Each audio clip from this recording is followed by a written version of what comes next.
How to restore deleted photos in iPhone 16e.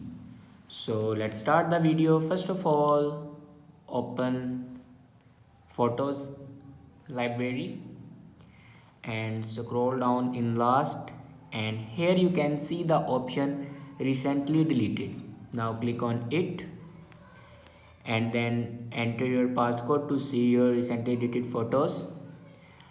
And if you want to restore your deleted photos, then simply click on select and select your photos you want to restore. Now here you can see these three dots. Now click on it, and on top you can see the option recover. Now click on recover. So this is the way to restore deleted photos in iPhone 16e. I hope this video is helpful for you. Thanks for watching.